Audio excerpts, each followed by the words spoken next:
Hello, John Marshall, the DrillMaster. Got another color guard for you here. This is going to be a critique for an Air Force color guard at a Marine Corps meet, so they're using Marine Corps commands. Judges aren't trained. Judges are briefed. I've shown up for a bunch of competitions, and you get there first thing in the morning when the judges are supposed to show up, and everybody's handed their clipboards or their packets of score sheets, and that's it. There might be a briefing of where to go. There might be an extended briefing of how to use the sheet, but the sheets that are out there are, well, that's a whole nother video. Anyway, I'm working on it. I'm working on it. Okay, so let's get going. So I've watched a little bit of this video earlier. I actually have a post about this on my Instagram. It's DrillMaster Training. If you don't follow, you can follow if you'd like. But what I did just before starting recording here is I went through and used my metronome and tapped out the tempo. So team, you're using about a 126 or so tempo marching in, and then when you get into the left turn, you're up to 136. So what I suggest for everybody, for the Air Force, we have a tempo of 100 to 120. Pick 110, get a metronome, download it onto your phone. There, like that. There you go. I've got an article all about this at my website. Get the metronome app. Loud metronome is nice because, hold on a second here.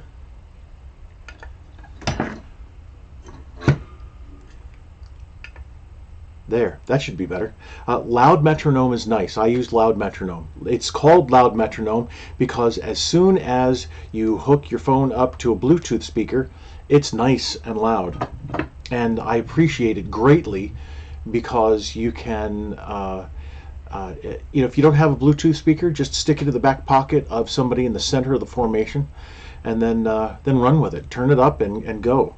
But pick 110, Air Force, and march 110. Everything, absolutely everything. Everything forward, marking time, half step, even back step, side step, everything is 110. If you constantly practice at 110 and you get a little bit nervous before going into a competition and you're a little bit fast, at least you're within that window. Or if you're a little bit slow, still, same thing, you're within that window. So we can see here, marching shoulder to shoulder, that's not authorized. Left turn was a little bit early, so you're not centered on the judge. Just one step. So here, like I just mentioned, you're not, none of the teams, you're marching your regulation drill. Regulation drill is anything right out of the training circular, the Marine Corps order, or the Air Force manual. That's all drill and ceremonies for all 6 of the services. None of them authorize you to march shoulder to shoulder. When you're honor guard, when you're in DC, when you're a ceremonial unit elsewhere, then yep, sure, shoulder to shoulder and all kinds of different things come into effect. But cadets and anybody, active duty airmen, whoever, who are not honor guard, you can't march shoulder to shoulder. But let's look at this right here. This flag.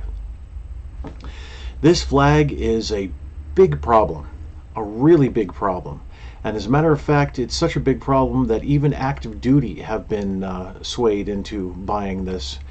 It's not an Air Force flag. I know that it says U.S. Air Force in the big circle around the around that seal there. And I tell you what, I'm going to pause this. I'll try and bring up an image. Yeah, that's what I'll do. I'll try and bring up an image of this. Hold on just a moment. Okay, so I went to my website just to bring this up. This is called the Air Force emblem. It's not authorized to be carried. It can be printed as a flag, apparently, but the Air Force emblem is not the Air Force departmental flag or any type of organizational flag. You cannot carry this in a color guard. Not just shouldn't, it's you cannot. All right, that's the Air Force emblem flag. That's the Air Force SEAL flag, and this is the Air Force flag. This is the flag, the Air Force departmental flag. This is the flag that you should be carrying. Now, for junior ROTC, go back over here. For junior ROTC, you can carry the Air Force departmental, or what would probably be more appropriate for you would be to carry the Air Force junior ROTC organizational flag. So either one of those. But this, as you can tell, you can see the ring there. The white ring, that's the Air Force SEAL, and that's not authorized to be carried by a color guard at all. Now, why do flag companies sell this? Because of money. These are Chinese knockoffs, and I'm sorry, but you're in good company with several other JROTCs and even 1 or 2 active duty units being taken in by this flag, unfortunately, and it's really a shame. Anyway, so while I have this paused, let's go over some things here. Now, the team was still marking time, so don't worry about the hip height here with the right heel being up. So proper staffs here, the light ash wood guide-on staff, that's great. It can be either a single piece or a 2-part with the middle screw joint. And I have everything in my office practically. Okay, so here's the middle screw joint here. Now, the flag staffs with a middle screw joint, they're a little bit more easy to take care of, because the long staffs, the 8-foot staffs, or even the 9.5-foot staffs, they're a bit long for just wood, and they can tend to warp. So having the two-piece smaller staff is a good idea. So harness sockets are being worn too low. Apparently, there's a harness crotch syndrome out there. Harness socket crotch syndrome. That's a hashtag actually I created on my Instagram account. There's no reason for this. The socket itself has a frame around it, and all of the services except the Marine Corps have a rectangular frame. The Marine Corps has kind of a heart-shaped type frame around theirs. So the frame can be anywhere from right up against the ceremonial belt. Now you can see the ceremonial belt right here. The top of the frame can meet the belt or be a couple of inches or so lower, so that now, and I say that giving that that distance because, you know, both of the color bearers here have different waist levels. Their height difference is not that significant, but their waist level differences are even a little bit less. So it all depends on waist level differences. But the harness socket frames really should be as level as possible, matching to each other. So here we have the American flag socket higher than what's supposed to be the Air Force flag socket, and I'll get into something else about flags in just a minute. So there's no reason to have the organizational flag socket lower. No reason whatsoever. Both of the flags are supposed to be on the same length of staff. Both of the flags are supposed to be the same dimensions. When you have them on the marching surface at order, they're both at the same level. Nothing magical happens when you lift them up and place them in the socket. There isn't anything that states that the American flag must be higher at all. Now, when it comes to color guard, the American flag is always on the marching right. When it's a static display, That's different. That's where the American flag must be higher because it's in the middle.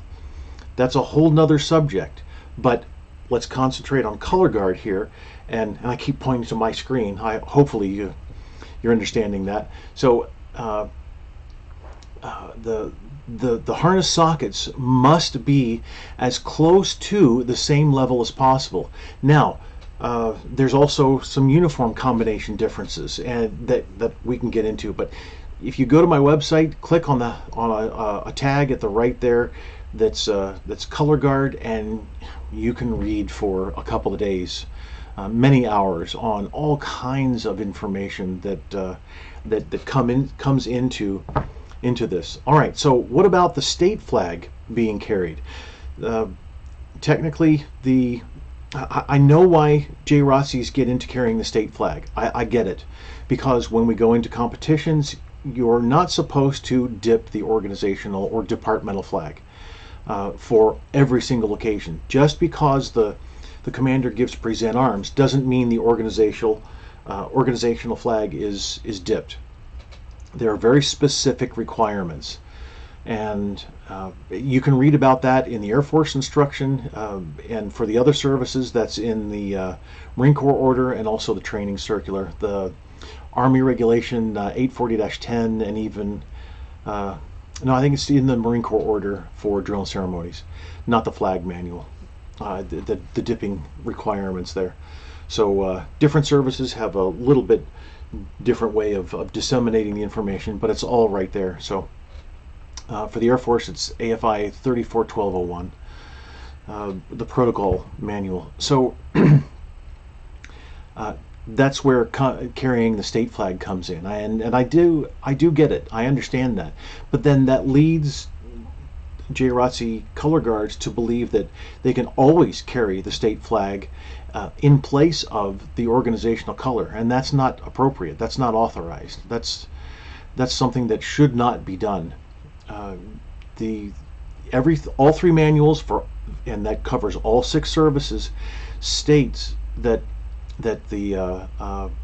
there's the color sergeant who carries the American flag, and then there is the color bearer who carries the organizational flag, the departmental flag. That's it. That's the basis of the color guard.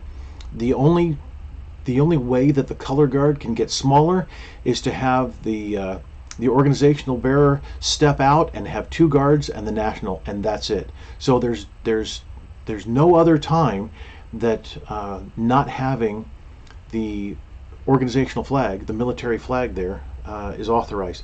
I know I've gotten off onto a tangent, and I apologize. So I'll get onto this critique here. So grips are not not what they should be, and also let's mention the hand here. So your hand should be, and I'm so glad that the rifles are at the outside shoulder. That's just fantastic. Thank you so much for doing that. I really appreciate that. That's what the Air Force manual states. The Air Force manual also states the grip that you should have, which is the split at the finger, and then oh no, sorry, not even the split, but the heel of the rifle should be at this, in between these 2 fingers, but then there should be no split.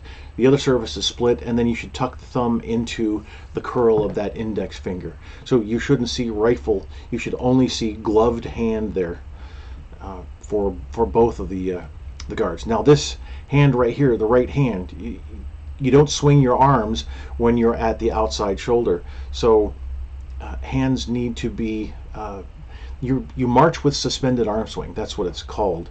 That's the technique. So when you're marching with suspended arm swing, your hand doesn't move back and forth with your thigh. It stays in place.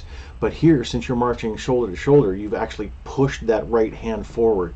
So it needs to rest so that when you stand at attention, then the thumb is on the seam of the trouser leg.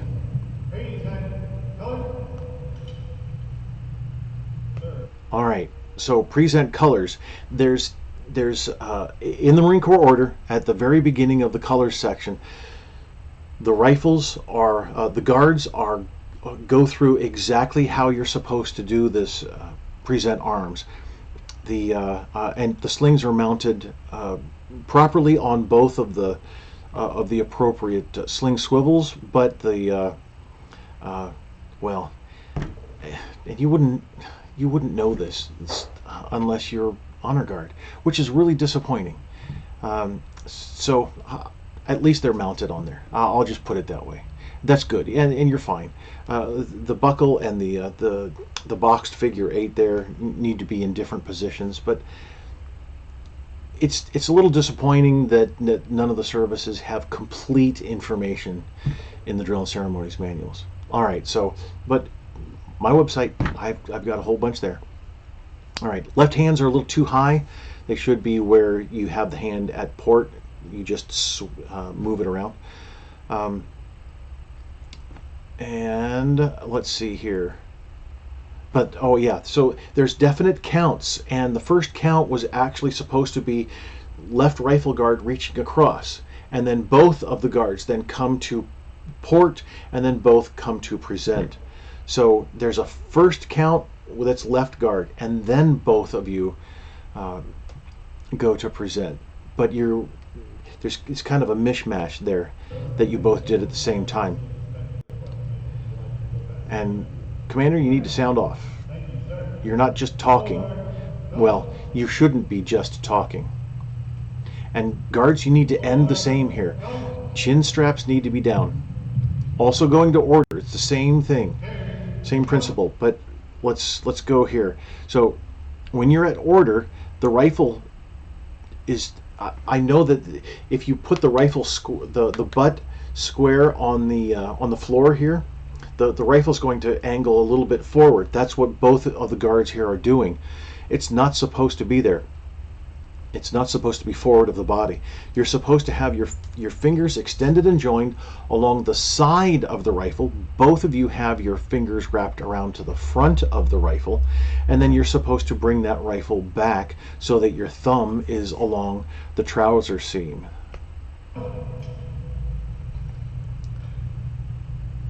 So both color bearers looked up to check their spades.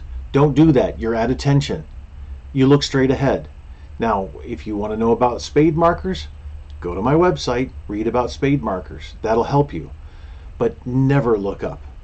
I know that you're doing that to check your spade, to make sure it's flat. I get that. Don't do it. We don't do that when we're at attention. Every movement that we're doing, the body is still supposed to be at attention. Yes, you're moving your arms. Your arms are not at attention. You're going to carry. But the rest of the body remains at attention, including your head.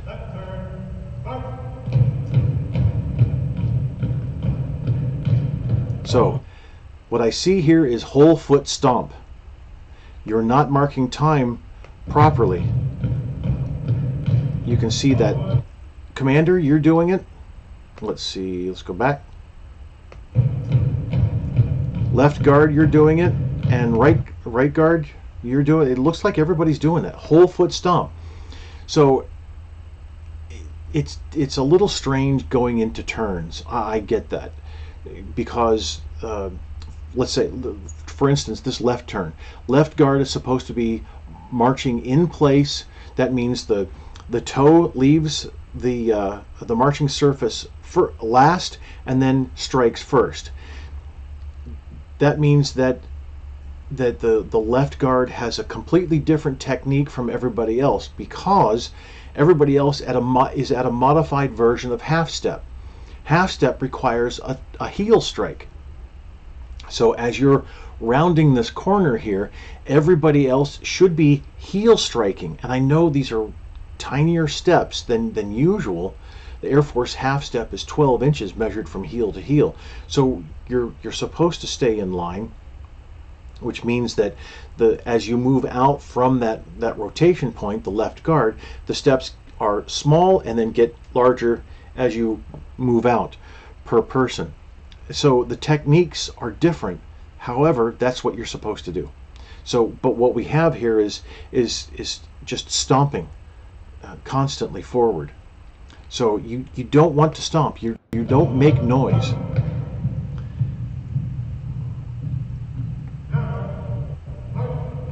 So this is not counter march.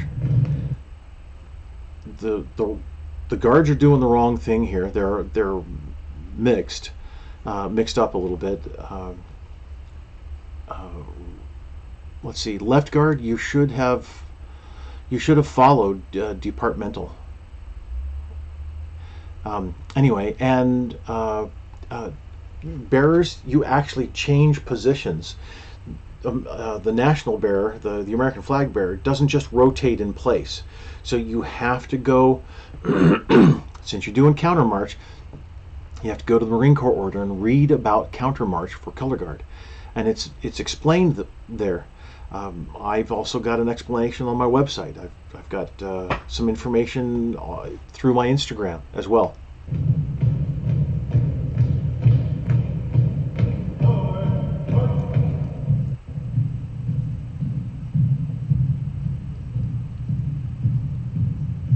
So the timing here is just great. Now the tempo's too fast, but you can see all of the heels. Look at just here as I've paused. Look at that.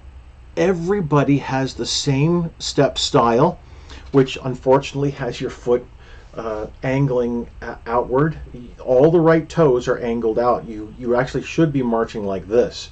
Your feet should look like this, pointing straight forward. But everybody has a slight angle outward, and everybody's heel is off the marching surface here. It looks like almost exactly the same, which is just excellent. It really is. That's fantastic.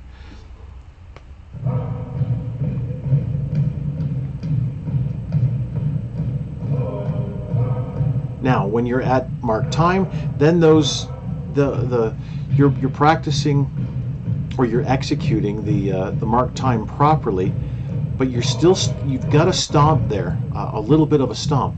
So use all of your muscles in your butt, in your thighs to raise and lower.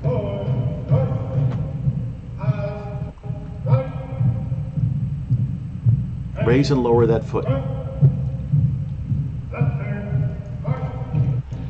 I wonder if, I'm going to go back to eyes right. Okay, so you use the Air Force technique. So the Air Force technique is to have everybody turn their head to the right except for the right rifle guard. Now the Marine Corps technique, technically eyes right is a salute, and the Marine Corps order states that the bearer keeps the head straight. So Marine Corps, Navy, Coast Guard, the national bearer keeps the head straight. Everybody else, the other two, really turn their head to the right, which that's understandable. But Air Force, you did it properly, and I appreciate that. So I just want to go back. That was called on the right foot, and I can't tell because there's a lag between the video and the audio. So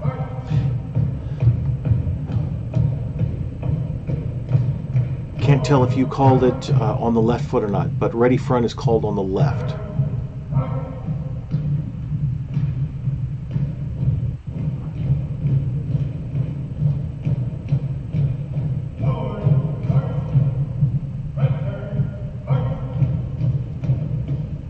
Yeah, and see, you speed up that tempo going into the turns.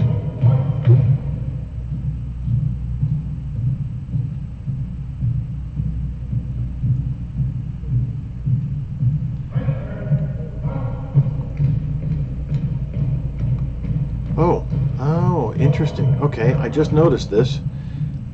So watch here on this turn. Watch the right rifle guard. Right rifle guard.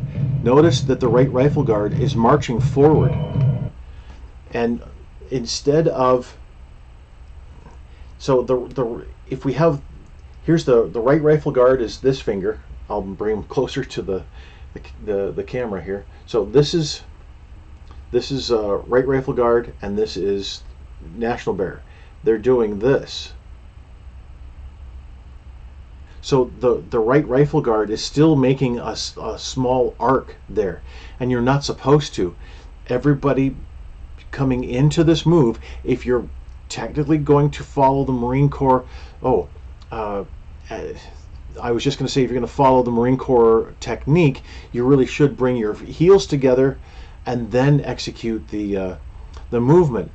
And I've got and I know you'll be watching this in weeks and months to come, but tomorrow is January 18th, and I've got an article coming out about a study of mark time, or a study of study of mark time. That's right. So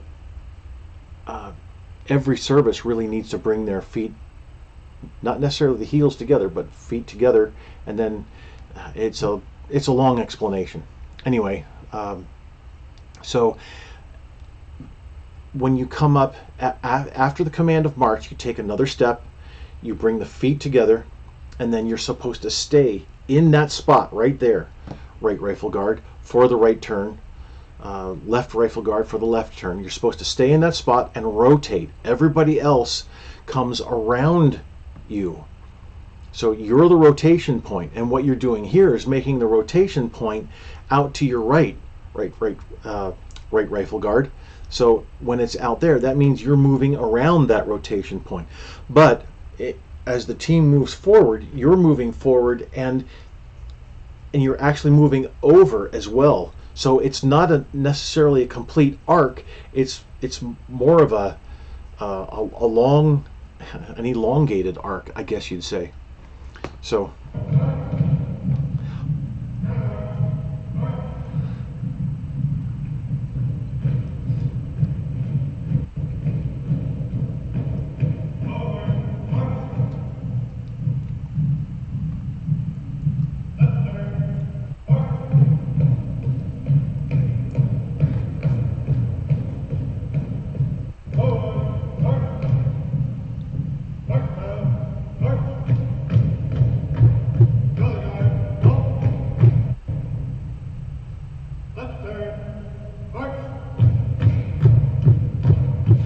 see, you can hear that stomp.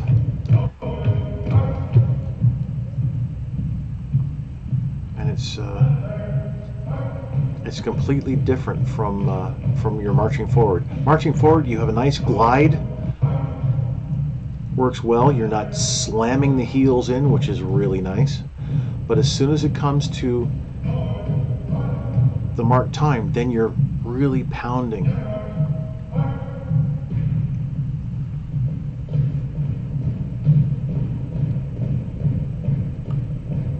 Yeah, and taking tiny steps coming up there, guard, that's not what you're supposed to do. But read the Marine Corps order. It'll take you through.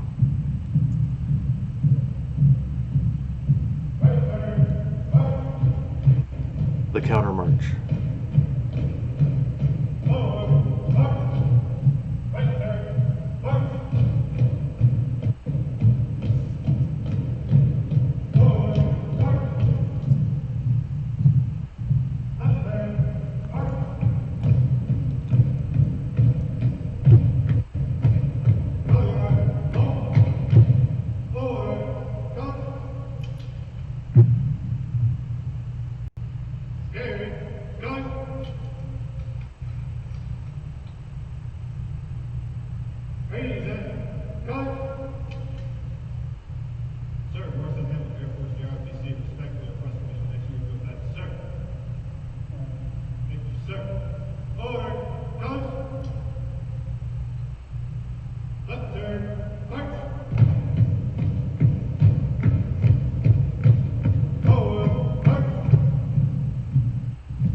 Okay, so there we go.